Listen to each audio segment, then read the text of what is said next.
Welcome to Lumina, the House of Education. This podcast exists to make a difference. Here, real stories from classrooms, schools, and education systems are brought together to reshape what education is meant to be in modern times. We talk about leadership, responsibility, values, and the human side of learning. This is a space for education leaders who are done reacting and ready to lead. Let's begin. I was looking at my watch this morning, not for the time, but for my readiness score. Oh, yeah? And then my phone gives me my screen time average, and I'm logging calories into an app.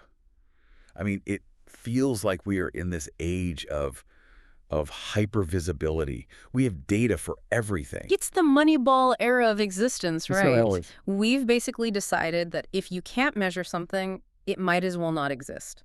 And education is right at the center of this. We've built this massive global machine to measure exactly how schools are doing. Right. But here's the contradiction, and it's a big one that I want to try and unpack today. At the exact same time that we've built this God's eye view of education, the actual people in the system, the students, they're just disappearing.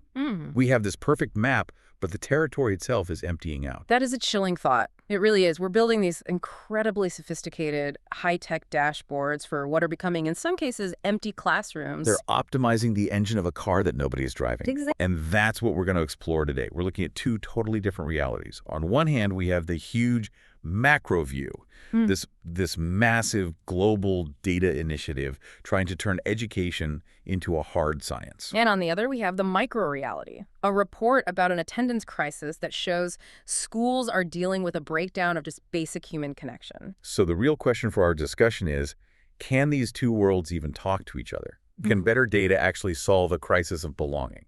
Or are we just measuring the wrong things completely? Okay, so let's start at the top, the macro, the big data. We're looking at the OECD. Right. Now, I always just thought the OECD was, a bunch of economists talking about GDP. But you've brought in something called the INES program. Yes, the Indicators of Education Systems program. It's an acronym you probably don't hear much, but it's basically the global nervous system for education data. You have to understand the sheer ambition of it. Okay. The whole point of INES isn't just to collect data, it's to harmonize it. Harmonize. That sounds pleasant, almost musical. But what does that mean when you're talking about, 50 different countries' school system? It's incredibly difficult. I mean, just think about it. What counts as a teacher in France versus Japan? It could be totally different. Sure. One might be a coach and a counselor, the other strictly a lecturer. Exactly. Or what's a school day? 4 hours, 8. So INES creates the Rosetta Stone. They set these rigorous standards so that we can actually compare apples to apples across the globe. So they're building a universal language for schooling. And the output, it's huge. We're looking at their main publication, Education at a Glance. The 2025 edition just dropped. And I mean, the 542-page document it's a lot. It's a brick. You could use it as a doorstop. But it's often called the Bible of education stats for a reason. Yeah. And what's so fascinating is how much it's moved beyond just test scores. I think that's a common misconception. That's exactly what I thought it was, just a big leaderboard of who's best at math. Right. But digging into this, they're tracking the actual plumbing of the whole system. I was looking at this section on education financing. It's not just how much is spent, it's how countries balance teaching staff compensation against broader investment. And that distinction is crucial. It really tells you a country's philosophy. Are you betting on the people paying teachers more to get the best talent? Or are you betting on the infrastructure? Smaller classes, better buildings, that sort of thing. The data just lays it all bare. It turns education into this science of inputs and outputs. And then you get these policy papers, like the one from December 2024 about demographic changes. That one felt really urgent. We hear about declining birth rates on the news, but seeing it laid out in an education report, it just hits different. It forces a really hard conversation. I mean, if you know you're going to have 20% fewer students in 10 years, does your entire funding model just collapse? Do you close schools? The OECD is trying to give policymakers a heads up. A warning before they hit the cliff. They're trying to model the future of the classroom before it actually happens. There was another dashboard that stood out. It felt, softer. The Education Equity Dashboard. It says it tracks 35 different indicators for inclusion. And this is a pretty new evolution for them, and it's so Wow. important. It's basically an admission that average scores are useless if half your population is being left behind. They're looking at gender gaps, immigrant integration, Awareness. fairness, exactly. It all connects to this other report, the OECD Skills Outlook 2025. They're trying to measure human potential, not just how well you can take a test. It really feels like they are trying to turn the messy, chaotic reality of a school district Which is always chaotic. always into this like clean, scientifically managed ecosystem. They even have a tool called Education GPS. Which is the perfect branding for that worldview, isn't it? A GPS promises you'll never get lost. Right. If you just have enough data points, you can navigate any problem. It implies that if we just turn this one policy dial, we'll get that specific result. It suggests total control. And to be fair, the system is responsive. It's not just old charts. I saw a specific dashboard for ensuring continued learning for Ukrainian refugee students. It's a perfect example of the machine working as intended. A geopolitical crisis happens, millions are displaced, and NCES spins up a dashboard. How do we track these kids? How do host countries integrate them? So it lets nations share what's working in real time. Exactly. It shows that the macro view can be incredibly powerful for logistics, for allocating resources. It helps the system see the pressure points. Okay, so we have this incredible structure. We've got dashboards for compulsory education, upper secondary structures. We know more about the learning environment on paper than ever before. We have the blueprints, the budgets. We do. We've optimized the vessel. We have polished the ship. But, and this is the big but that this whole discussion is about, all of those 542 pages, they all rely on one single unspoken assumption. That the students are actually there to be measured. Exactly. The data assumes that if the school is open and the funding is harmonized, the system works.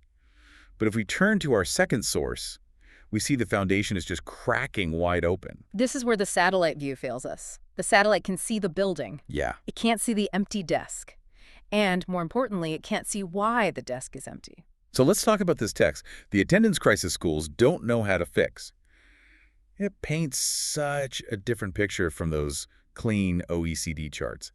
It starts by saying that for years, attendance was just a routine metric. It was boring. It was a compliance checkbox. Did you take a roll call? Yes. Okay, move on. It was never a strategic indicator, just administrative housekeeping. Something the secretary dealt with. Right, not the superintendent. But now this source argues that chronic absenteeism is the clearest signal that something deeper is breaking. And I want to pause on that term chronic absenteeism, because I think people hear that and they just think of truancy, the kids sneaking out to smoke behind the gym. Or Ferris Bueller, right? Skipping school for a joyride. The source is adamant that we have to unlearn that. This isn't skipping. It's not about fun. So what is it? Truancy implies a choice to reject school for something better. What we're seeing now is avoidance. It's a retreat. It's not running to the party. It's running away from stress or fear or anxiety. The source cites the U.S. Department of Education, saying millions of students are missing enough school to fall seriously behind. And the list of reasons, it's heavy. It's not boredom. It's instability at home, mental health crises, transportation problems, safety concerns. It's a hierarchy of needs issue. The OECD learning environment data assumes the student is ready to learn, but this report is saying, no, the student is worried about how they're even getting to school, or they're having a panic attack. If you're in survival mode, you can't be in learning mode. There was one word in that list that really stuck with me: belonging. Or a lack of it, you. Yeah. You can't really put belonging on a spreadsheet, can you? It's notoriously difficult to quantify. The OECD has the equity dashboard, and they measure access. But access is physical. Belonging is psychological. What's it? You can have access to a building. The doors are open to you. But if you walk in and feel invisible or threatened or just misunderstood, you don't belong. And if you don't belong, eventually you stop showing up. The source puts it so powerfully. It says attendance isn't a student compliance issue. It reflects the trust between families and schools. That's it. That is the one metric that drives everything, but it's the hardest thing to capture in a report like Education at a Glance. Trust is invisible to that macro view. So if a family trusts the school, they reach out for help. Exactly. They say, we need help getting Jimmy to class. But if they see the school as this bureaucracy that's just going to judge or punish them, they pull away. The school becomes another burden, not a resource. And that leads to the part of this that just seems to frustrate everyone. How schools react. The source is blunt. It says, the Department of Education makes this clear. punitive approaches don't work. And yet, go to almost any school district. What's the first response? Threatening letters, truancy officers, fines. Suspending a kid for not being there. Which is the ultimate irony. You missed school, so your punishment is you have to miss more school. It makes no sense. So why do they do it if everyone knows it doesn't work? It's the no single lever problem. The source highlights this so well. There's no one magic button to fix attendance because the reasons are so varied. If a kid is absent because of anxiety, punishing them just makes it worse. It confirms their feel that the school is a hostile place. It's like trying to fix a complex emotional problem with a hammer. Exactly. And schools have hammers. They have codes of conduct. They don't always have enough social workers or transportation vouchers. So they use the tool they have, even if it just breaks the trust even more. This creates a huge dilemma for leadership then.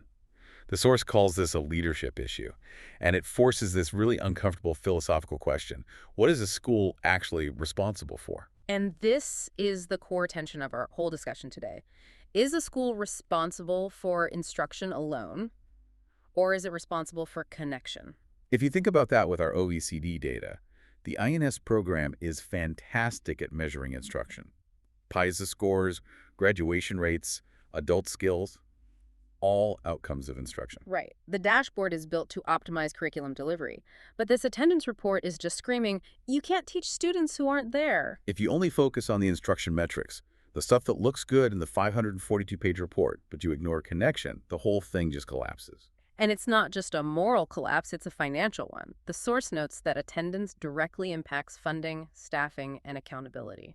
This is where the macro and the micro collide in a really vicious cycle. Yeah. We saw in the OECD report how key education financing is. Well, in a lot of places, funding is tied directly to daily attendance. If students don't show up, the money stops flowing. And if the money stops? Then, teaching staff compensation takes a hit. The learning environment degrades. You lose the art teacher, maybe the counselor, which makes the school less welcoming, which makes more kids disconnect. It's a feedback loop. A death spiral. The less connection, the less funding, the harder it is to build any connection at all. It's just astonishing how interconnected it is. The OECD is measuring these huge national outcomes, but the root cause of a decline might be this very quiet personal crisis of one student feeling like they don't matter. And that's the limitation of the dashboard. The map is static. This crisis is dynamic and emotional. The source says we need to look at how students experience school, not just how schools intend to function. That distinction is everything. The intention is in the dashboard. The intention is school starts at 8, here's the curriculum, here's the certified teacher. The spreadsheet looks perfect. But the experience is, do I feel safe here? Does anyone notice if I'm gone? If the answer to those is no, then the intended function doesn't matter one bit. So how do we fix this? How do we reconcile these two worlds? Can we use the OECD tools to solve the problem in the attendance script? I think we have to bring them together. We can't just throw out the data. We need the NCES data to see the gaps. The Education Equity Dashboard can help us see who is missing. Is it a specific demographic, a certain region? So the data tells us where to look. Exactly. The data is the alarm system. The Ukraine dashboard proved that. When the system sees a vulnerable group, it can mobilize. We need to treat disconnected students with that same urgency. The dashboard tells you the house is on fire. But the dashboard can't put the fire out. Precisely. The solution has to come from that qualitative human understanding. You can't dashboard your way to belonging. You have to build it, one relationship at a time. You can't optimize trust with an algorithm. It sounds like we need to elevate connection to the same level as instruction. I would argue even higher. This view suggests that maybe attendance and belonging need to be the primary indicators. Before we even worry about PISA scores, we have to secure the connection. The OECD has a topic, well-being and beyond GDP. Maybe we need well-being and beyond test scores. That's a fascinating thought, because the education system, it's the engine for everything else, right? Workforce readiness, economic growth. All of it. And if that engine is leaking trust, if it's losing millions of students to disconnection, then all those other downstream metrics are going to suffer. The empty desk isn't just a school problem, it's a societal warning light. It's like the OECD provides the skeleton, the structure, the bones. But the trust and connection from the attendance script, that's the blood. You need both. That's a perfect analogy. And right now, the skeleton is strong. We have the reports, the data, but the circulation is poor. And when the blood stops flowing, the body shuts down. And just focusing on punishment, like the source said, that just restricts the circulation even more. It never works. The whole shift has to be from, why aren't you here, which is accusatory, to, what do you need to be here, which is diagnostic. It's relational. What do you need to be here? That Yeah. sounds like a question that could generate its own kind of data. It could, and maybe one day the INS program will have a trust index dashboard. Imagine if we tracked student-teacher trust as rigorously as we track teacher salaries. That would completely revolutionize policy. But until then, leaders have to read between the lines of the big reports. They have to take the macro stats and apply that micro empathy. It really is a leadership challenge. It's asking school leaders to be data scientists and social workers. And community builders. Right. It takes us back to those 542 pages. The most important story isn't in them. It's the story that isn't being written down because the student isn't there to write it. The blank space in the data is the most critical data point of all. It really puts this golden age of information into perspective. We've gone from this massive global view, the OECD with its harmonized data, all the way down to the quiet crisis of an empty chair. And we've seen that while our tools to measure the system are better than they've ever been, the system itself is leaking something vital. It's leaking trust. We have the tools to see the cracks, but we can't just mandate that those cracks close up. We have to build bridges. Bridges built on connection, not just instruction. So here's the thought we want to leave you with. It comes directly from this tension between the data and the reality. If schools are forced to choose, and in a world with limited resources, they often are, between being centers of instruction and centers of connection, which role is more vital for the future? And to take that one step further, can a dashboard ever truly measure a student's sense of belonging? Or will that always be the invisible metric that ends up determining everything else? Something to think about. Thanks for joining us for this exploration. It's been a pleasure. See you next time. Education doesn't change through slogans. It changes when leaders are willing to look again at what really matters. If this episode raised a question worth sitting with, then it did its job. This is Lumina, the House of Education. We'll continue the conversation tomorrow.